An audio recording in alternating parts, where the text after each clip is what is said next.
काल मनसेने गुढीपाडव्याच्या एकूणच येणाऱ्या सभेचा एक बॅनर सगळीकडे लावलेला आहे. त्याच्यावर बाळासाहेबांचा आणि प्रबोधन करण्याचा यांचा फोटो लावलेला आहे. बाळासाहेबांनी सांगितलं की त्यावेळी देखील माझा फोटो तुम्ही वापरू नका. त्यावेळेला नक्कीच बाळासाहेब ठाकरेंनी एक पत्र म्हणजे एक जाहीर निवेदन केलं होतं. तेव्हा बाळासाहेब ठाकरे जीवित होते. त्यानंतर बाळासाहेब ठाकरे यांचं नाव राष्ट्रपुरुषांच्या यादीमध्ये गेलं, आपल्याला माहित असतं. आणि राष्ट्रपुरुषांचा फोटो वापरण्यावरती कोणी आक्षेप घेऊ शकतो. बाळासाहेब ठाकरे राष्ट्रपुरुष म्हणून मान्यता वावल्यावर राष्ट्रपुरुषांचा फोटो किंवा राष्ट्रपुरुष हा एका व्यक्तीचा एका कुटुंबाचे होत नाही.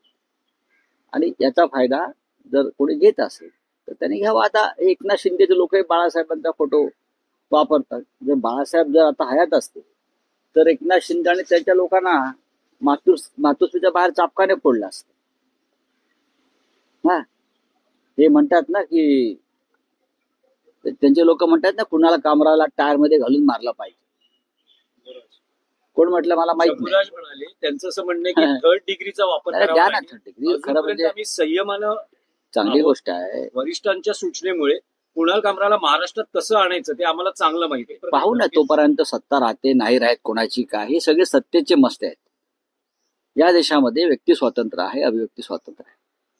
जर कोणी तुम्हाला दुखवणारं वक्तव्य केलं असेल त्यासाठी कायदा आहे, त्यासाठी कोर्ट आहे. आता आमच्यावरती सुद्धा अनेकांनी डिफॉर्मेशन केसेस टाकलेल्या आहेत ना, आणि आम्ही कोर्टात जातो की आमच्यावरती मानहानिकारक काही वक्तव्याबद्दल लिखाणाबद्दल आमच्यावरती गुन्हे दाखल असतात. संपादक म्हणून देते म्हणून आम्ही जातो. आता जर कोणी थर्ड डिग्री त्याच्या गोष्टी करत असतील एखादा मंत्री, याचा अर्थ या महाराष्ट्रात तालिबानी राज्य सुरू आहे. तुम्ही हिंदू राष्ट्र म्हणता पण इस्लामी राष्ट्राप्रमाणे तुम्ही शिक्षा देताय.